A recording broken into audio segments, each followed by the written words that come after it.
Inmediato entramos a la meditación de esta mañana.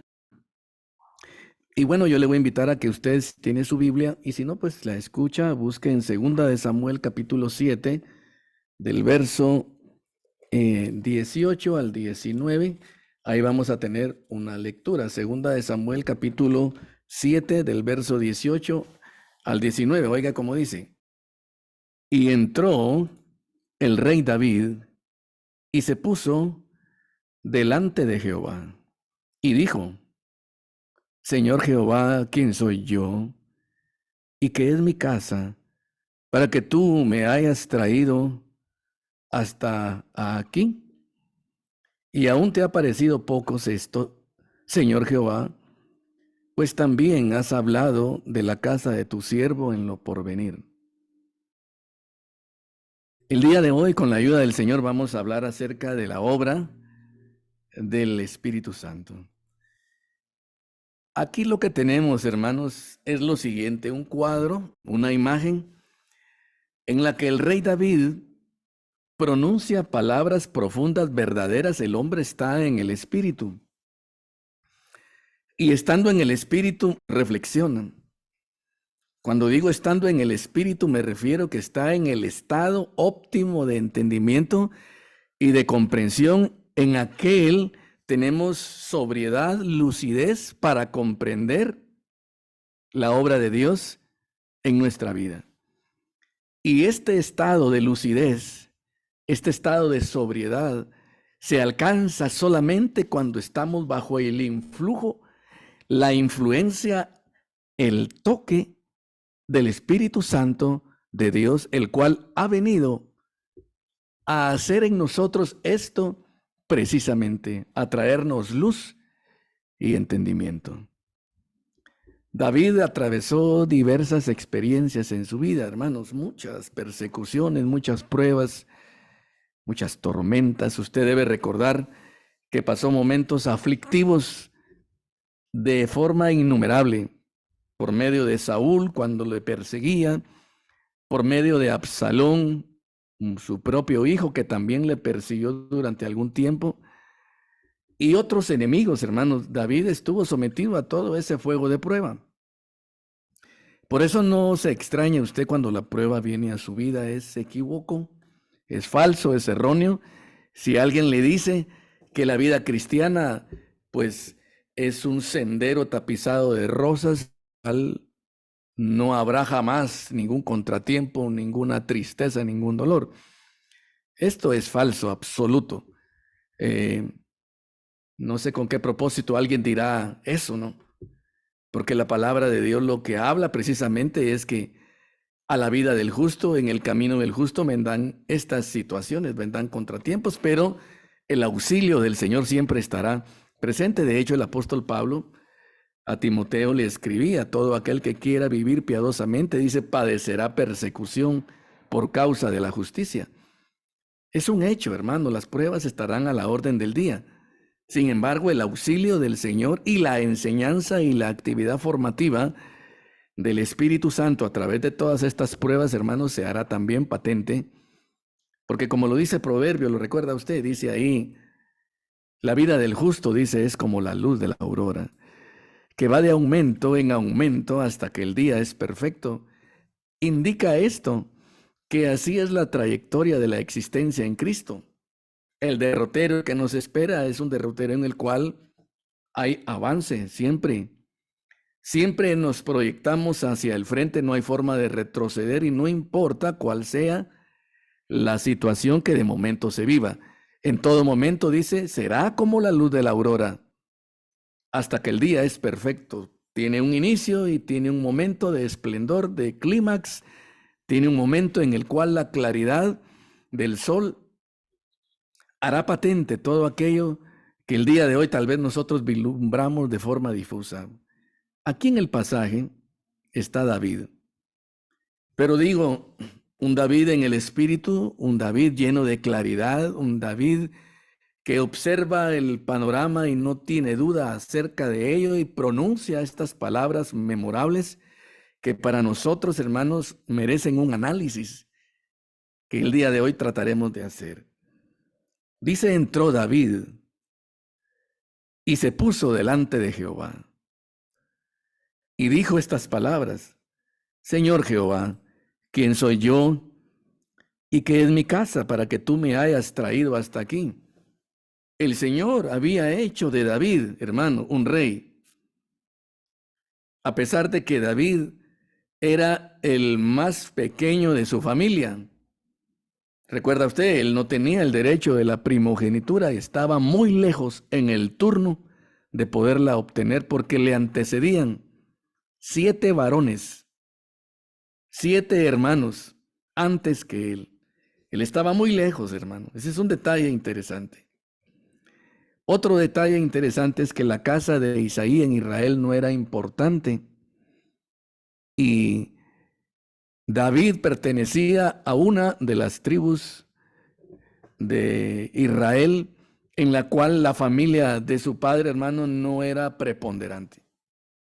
Detalle interesante todo esto porque lo que vemos es, manifiesta 2 cosas. Número 1, la gracia. Y número 2, la misericordia de Dios.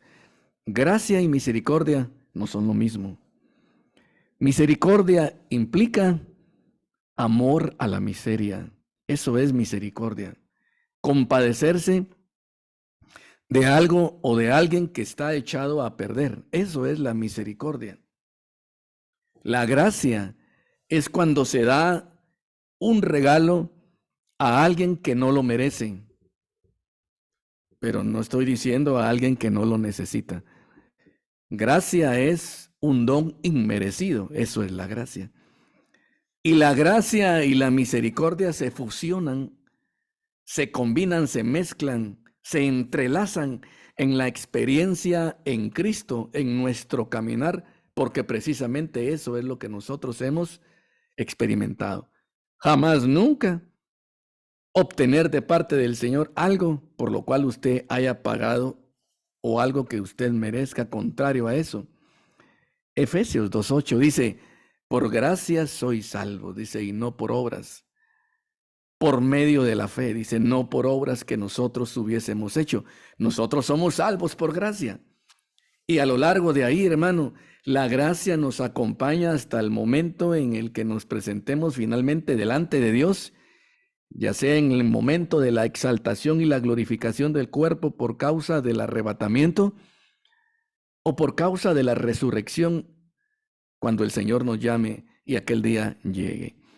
Aquí David ha recibido todos estos dones, hermano, ese llamamiento, ese privilegio, y humanamente siempre el ser humano tiende, es propenso, se inclina a pensar que ha obtenido porque lo merece, porque ha trabajado por ello y porque ello es la consecuencia de su sabiduría y de su prudencia.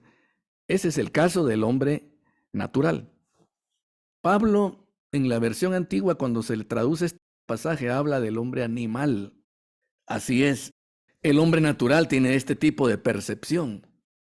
Encontramos nosotros una declaración que pone el orden en cuanto a estas cosas y dice que toda buena dádiva y todo don perfecto procede de lo alto. Así es, toda buena dádiva, lo que sea, tu profesión.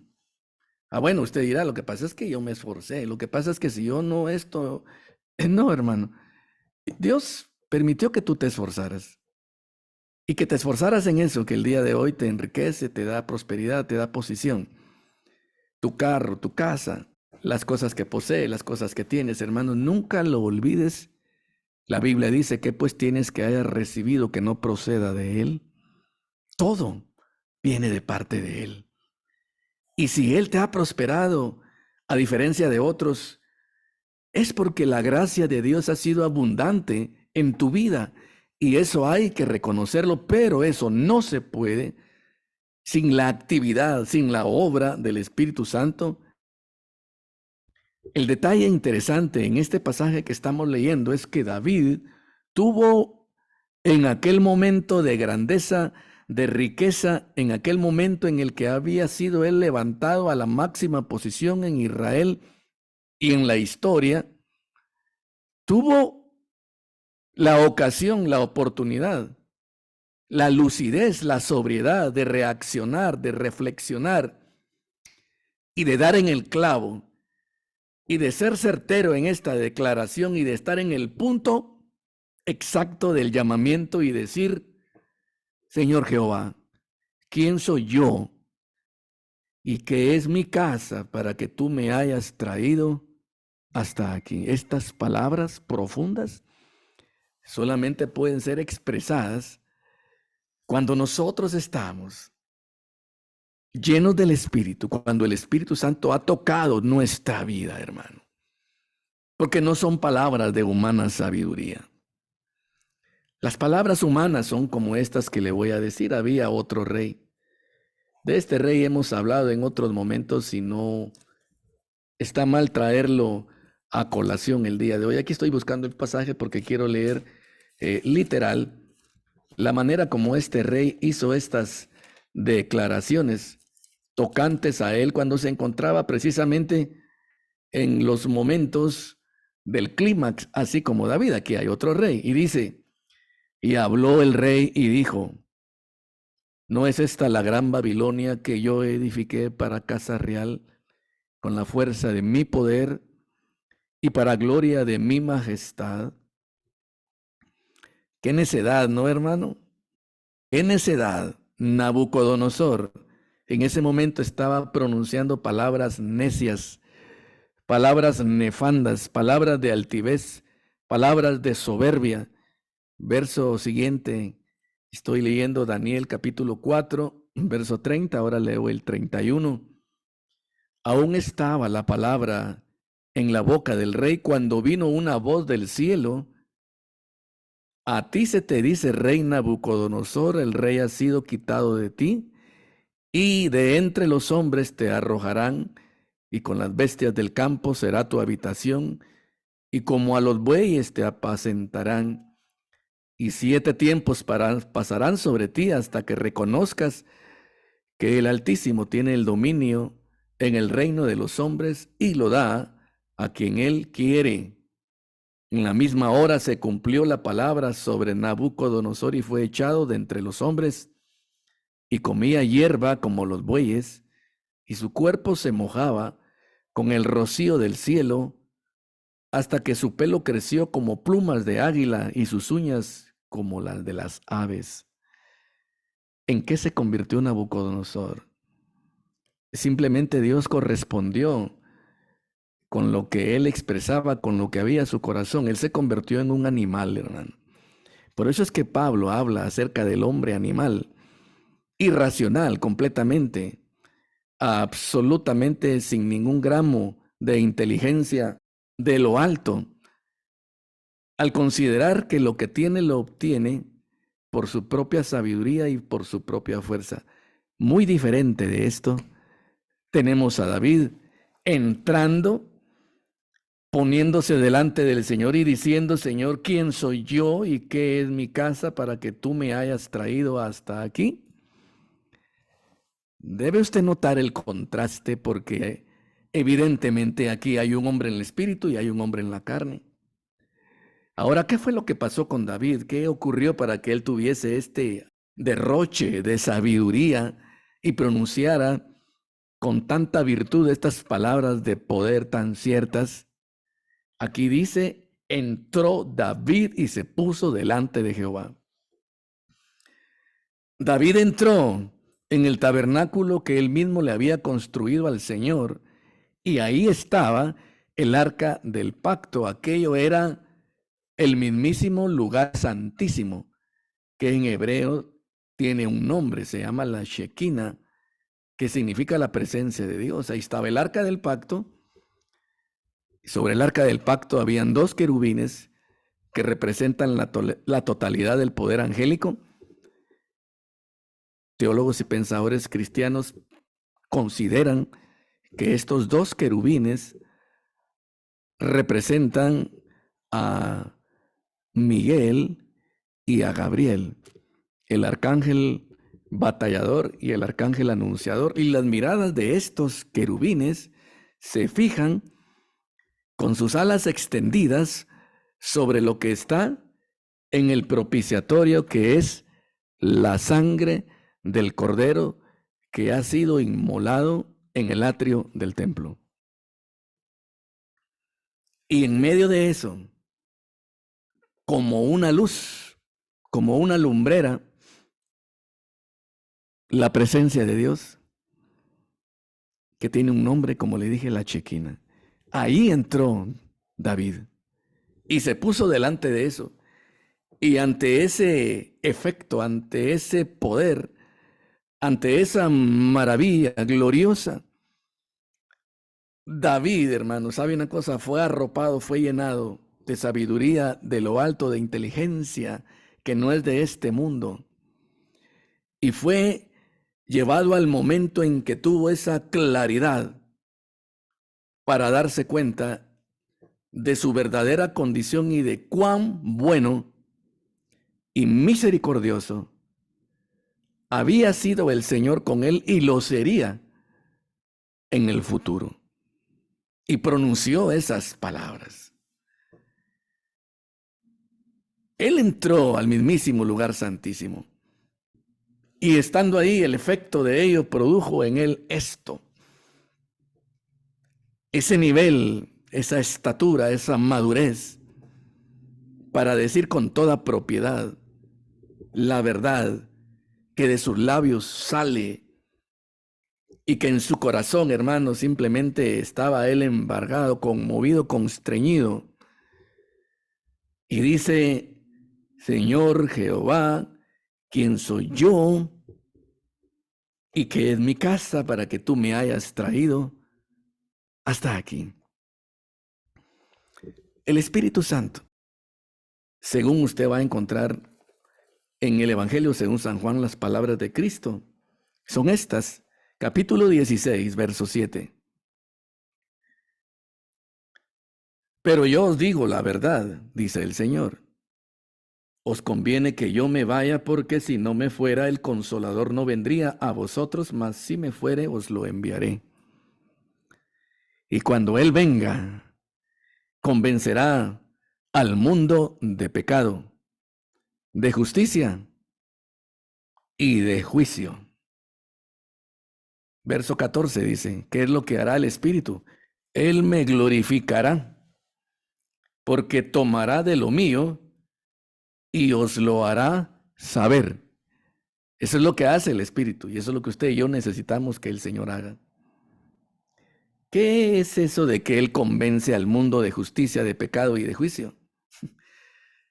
El Espíritu Santo, hermano, no está llamado a realizar un show. En muchos lugares hacen eso. Dicen, aquí está el Espíritu y miren lo que va a pasar. Aquel cae, aquel brinca, aquel esto y lo otro. El Señor no dice aquí nada de eso. Aquí el Señor dice, cuando Él venga, convencerá de justicia, de pecado y de juicio. Eso implica lo siguiente. Cuando el Espíritu Santo viene al hombre, el individuo es impactado. Y tres elementos saltan a la vista que están mencionados acá: justicia, pecado y juicio. Y lo relevante que sale a flote en primera instancia es su falta de justicia, que es un pecador, que es indigno, que no es capaz ni siquiera de levantar la cabeza para presentarse delante de Dios, porque sus culpas lo acusan. Su pecado se hace patente, se presenta. Justicia, pecado. El pecado sale a flote. Y juicio, la condenación le espera. No hay más remedio para el pecador. La Biblia dice, el alma que pecare, dice, esa morirá. Por cuanto todos pecaron y están destituidos de la gloria de Dios. En la Biblia, hermano, hay una doctrina que nosotros abrazamos y creemos de todo corazón. Uno de los puntos, de los 5 puntos del calvinismo, se llama la depravación total. Yo quiero decirle unos versículos que hablan precisamente de esa depravación total. Romanos capítulo 3 del verso 10 al 17. Ahí dice que no hay justo ni aun uno, no hay quien entienda, dice, no hay quien busque a Dios. Todos se desviaron, dice, a unas se hicieron inútiles, no hay quien haga lo bueno, dice, no hay ni siquiera uno. Sepulcro abierto, dice, es su garganta. Con su lengua engañan, dice, su boca está llena de maldición y amargura, veneno de áspides hay debajo de sus labios, quebranto y desventura hay en sus caminos. No conocieron camino de paz, dice, no hay temor de Dios delante de sus ojos. Hermano, así como este pasaje, hay otros que por causa del tiempo no se los voy a decir. Y estos pasajes lo que señalan es la inutilidad, la incapacidad, ¿qué más le digo? La incompetencia, la ineptitud del hombre, sea hombre o mujer, para presentarse delante de Dios y proceder delante de Él de forma correcta. Pero Dios envió su Espíritu. Y cuando el Espíritu llega, hace esa obra de convencimiento. Aquí dice, y cuando Él venga, convencerá al mundo de justicia, de pecado y de juicio. Y luego dice, lo que el Espíritu hará es que Él me va a glorificar a mí porque tomará de lo mío y os lo hará saber. Así que la obra del Espíritu Santo es llevarnos a nosotros a Cristo. Y en medio de nuestra situación de perdición, de zozobra, en la que constatamos y nos damos cuenta de nuestra incompetencia y de nuestra inhabilidad y que nuestro pecado pesa sobre nosotros y que nuestras culpas nos llevan al hecho mismo de la condenación, aparece, porque el Espíritu Santo lo hace, la obra de Cristo en la cruz del Calvario como una respuesta y como el auxilio para resolver este gran asunto que roba la paz y que produce la mayor zozobra que puede haber. Cuando no hay obra del Espíritu Santo, todo esto que he descrito no existe en el fuero interno del hombre y de la mujer. El hombre anda, al contrario, como andaba Nabucodonosor, pensando que a él se le debía. El hombre en su estado natural, sin esta luz, sin este toque del Espíritu Santo, contrario a lo que he descrito, supone y piensa, ¿dónde está Dios? Qué bárbaro Dios, si Dios existiera, ¿por qué permite esto? Parece como que Dios le debe al hombre. Ese es el estado natural del hombre. Porque le quiero decir que no de todos es la fe. El Espíritu Santo no es enviado a todos. Otro punto de la doctrina calvinista es la elección incondicional. Dios ha elegido. Y cuando ha elegido es un acto de misericordia porque no debió de haber elegido a nadie. Pero cuando eligió, no tomó en cuenta méritos porque no lo sabía, ni habilidades porque tampoco lo sabía, sino solamente gracia y misericordia. Te quiero notificar, hermano, que si tú el día de hoy estás escuchando esta exhortación, esta predicación de la palabra de Dios, es porque tú has sido elegido. El enemigo va a tratar de traer a tu mente que tú no, pero tú sí has sido elegido, has sido llamado, porque escuchar la palabra de Dios y el efecto que esto producirá en tu ser interior, que es un llamado al arrepentimiento, precisamente es una demostración, una muestra de esa misericordia y de esa gracia de Dios que hemos descrito en este llamamiento que Él hace a tu vida y que lo ha hecho. El día de hoy tú puedes decir, Señor, gracias, porque todo lo que viene a mi vida propende para mi bien, todo, absolutamente. Hasta una calamidad aparente allá afuera, donde ya no es el redil del Señor, este es un redil. Y un redil maravilloso el día de hoy de naturaleza virtual, gracias a estos avances que Dios ha permitido. Todo esto, hermano, no fue porque el hombre qué listo es. No, hermano, es algo que el Señor permitió hasta estos albores de los últimos tiempos, en las cúspides mismas de la era. Después de miles y miles de años, se lo pudo haber hecho el hombre hace 800 años, se pudo haber hecho todo esto. Todo esto es forma de un plan, hermano. Es el mismo hombre, el hombre no ha evolucionado en su inteligencia. La misma inteligencia que tenían los individuos hace 800 años es la misma el día de hoy. porque Dios hizo al hombre a su imagen y semejanza. Pero por la gracia de Dios, el día de hoy, avances médicos, avances tecnológicos, avances en el área de la comunicación de diverso orden, todo por la gracia de Dios, como una plataforma que se prepara, porque en el final de los tiempos ciertos acontecimientos especiales deben ocurrir y no podrían pasar sin el avance tecnológico que el día de hoy nosotros tenemos. Así es que gracias a Dios hoy existe esta posibilidad de una reunión y que la iglesia pueda ser virtual durante algún tiempo, como lo es el ejército de Dios. Bien, hermano, entonces acá está la obra del Espíritu llevando al individuo a Cristo, y eso exactamente fue lo que sucedió con David. David fuera del templo, ha de haber pensado muy distinto. David fuera de los linderos del lugar santísimo probablemente pensaba que él se merecía aquella prosperidad y tal vez pensaba en aquel gran momento cuando él venció a Goliat y tal vez dijo, fue mi hombría, fue mi valentía, fue mi bizarría, fue mi aplomo. Es que yo sí había entrenado, es que yo tengo un poder de decisión, un control mental, es que qué personalidad la mía, es que qué coraje el que yo tengo, es que yo tengo un don especial. Pero cuando entra al lugar santísimo y lo que mira en el lugar santísimo, hermano, le digo una cosa, porque ahí no existía nada más que lo que le he mencionado. Y como que hubiesen flechitas que señalaban no ver hacia ningún otro lado, porque dice la Biblia que ese lugar era oscuro. Y solo había una luz, y la luz lo que señalaba era lo que estaba sobre el propiciatorio, es decir, la sangre del Cordero.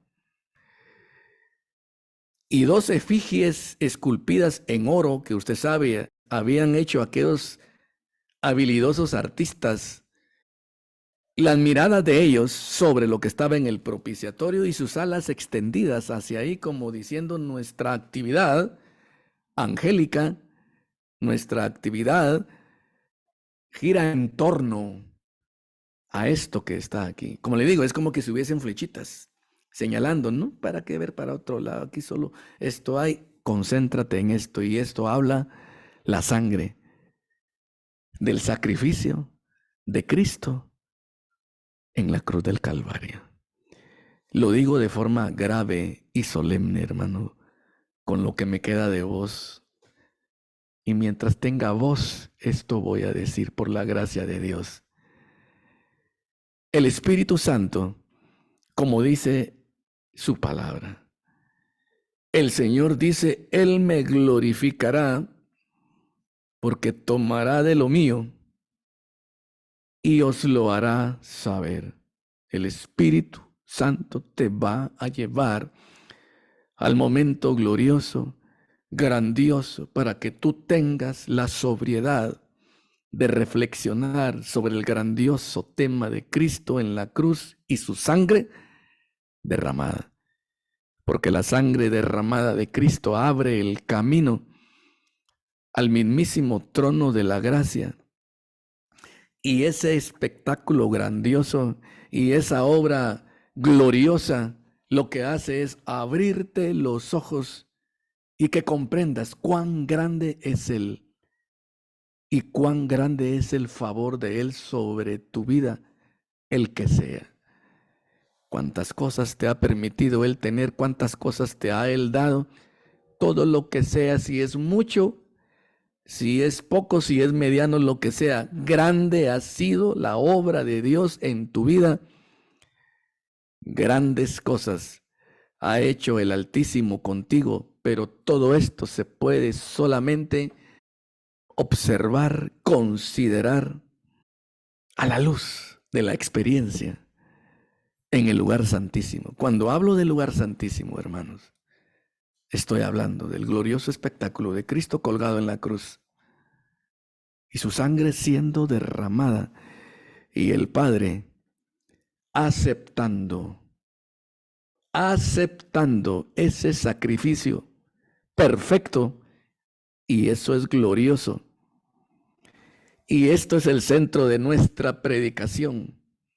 Y esto es el centro de nuestra confianza, porque le digo este versículo que está en Romanos capítulo 8, 32, que si Dios no escatimó a su propio Hijo, sino que lo entregó por todos nosotros, ¿cómo no nos dará también con Él todas las cosas? Cuando entras tú, así como David entró ahí, y observas el panorama, y dicho sea de paso, entrarás ahí solamente si el Espíritu te lleva, tu mente se abre, comprendes con claridad, se te aclara todo el panorama y te das cuenta qué bueno es el Señor.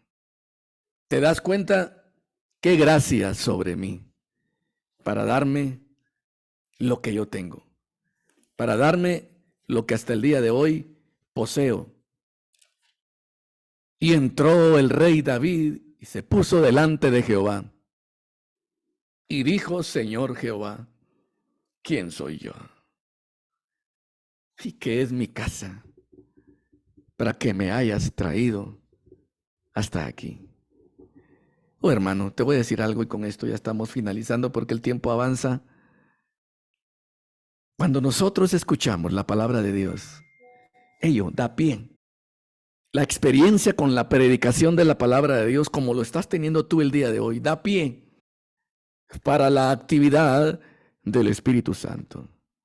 Por eso es importante que haya predicación, que el pastor, hermano, no hable del clima, por favor, que no pierda el tiempo hablando de los partidos políticos, que no pierda el tiempo hablando de la economía. Por favor, no queremos palabras motivacionales, no queremos los chistes de un payaso. Lo que queremos y lo que necesita nuestra alma es que se nos presente a Cristo y a este crucificado. Por eso Pablo, usted recordará cuando visitó la iglesia de Corinto, hermano, era una sociedad. Ahí había un fenómeno social terrible, hermano, una sociedad entregada a los pecados de todo tipo. Pecados de índole sexual, de índole de idolatría, de paganismo, hermano, de todo tipo. Era un puerto visitado por mucha gente de todos lados. Y Pablo llegó ahí y dijo: no les voy a hablar de nada, dice. Me voy a hacer inútil para hablarles de cualquier otra cosa. Y busco el pasaje para leérselo de forma literal. Las palabras del apóstol Pablo ahí precisamente fueron indicatorias de la urgente necesidad que él detectaba, de lo importante de llevar el mensaje. En el verso 2 del capítulo 2, 1 Corintios dice: así que, hermanos, dice, cuando fui a vosotros para anunciaros el testimonio de Dios, no fui con excelencia de palabras o de sabiduría, pues me propuse no saber entre vosotros cosa alguna, dice, sino a Jesucristo y a este crucificado. El que podía hablar de filosofía, de economía, de política, este era un letrado, era un científico, era un hombre muy ilustrado. Me propuse no saber nada, sino a Jesucristo y a este crucificado. Hermanos, la siguiente semana el tema va a ser concerniente a avanzar sobre esta verdad que el día de hoy empezamos a escarbar. Si usted quiere que le diga, la semana entrante el tema es la cruz de Cristo, hermano. Y quiere que le diga, la cruz de Cristo inspira cualquier meditación, cualquier predicación en este ministerio por la gracia de Dios. Necesitamos que se nos hable de eso, porque necesitamos entenderlo. Porque es importante que nos demos cuenta cuán bueno ha sido el Señor con nosotros. Y eso solo lo entendemos, hermano, a la luz de esta consideración. Cuando, como David, entramos ahí y tenemos la experiencia de ver a Cristo crucificado y de ver la sangre vertida por nosotros y el terrible poder universal, el más grande que existe, como respaldo para nosotros. Si hizo eso, ¿cómo no va a hacer aquello? Nunca te sientas como que Dios no te ha bendecido. Si sientes eso es porque estás tan lejos de todo esto y necesitas acercarte. Te urge escuchar la palabra de Dios para que la obra del Espíritu produzca en ti esto, y esto da algo que se llama realización. Hay un individuo que se llamaba Abraham Maslow. Él hizo una pirámide en sus estudios. Llegó a la conclusión que sobre las necesidades psicológicas de pertenencia, fisiológicas, etcétera, hay una sensación de logro que el individuo necesita alcanzar. Esa sensación, el creyente la alcanza cuando tiene la experiencia de considerarse ante la cruz de Cristo, porque se da cuenta que un poder inaudito, sobrenatural, que un poder suprahumano, que supera todas sus expectativas, actúa y está en su favor, que es el poder y el amor de Dios, su gracia y su misericordia. Él está contigo y no te ha dejado jamás. Experimenta su amor y su bondad contigo en la medida en que te acercas a comprender el fenómeno glorioso de la cruz. Vamos a orar. Señor, en este momento venimos ante ti a darte gracias por la inmensa grandeza de tu amor. Tu palabra dice: con amor eterno te he amado, por tanto te prolongué mi misericordia. Y de eso nosotros, Señor, estamos arropados y te damos gracias por ello, Señor. Permite que cada oyente, que cada familia, Señor, tengamos la experiencia de tener un mayor entendimiento acerca de Cristo y la cruz, el misterio de Cristo y de Dios. Te lo rogamos, Señor, para poder enfrentar el diario vivir, para experimentar y sentir en nuestra vida el gran favor tuyo sobre nosotros, que nunca nos has dejado y que nunca nos desampararás. Danos una semana, Señor, de victoria, una semana de entendimiento, de comprensión de estas grandes verdades. Permite que cada familia, Señor, experimente a lo largo de estos días tu visitación, tu ayuda y tu auxilio en cualquier situación. Te lo rogamos, te lo pedimos y lo damos por hecho porque te lo pedimos por Jesucristo. Amén y amén.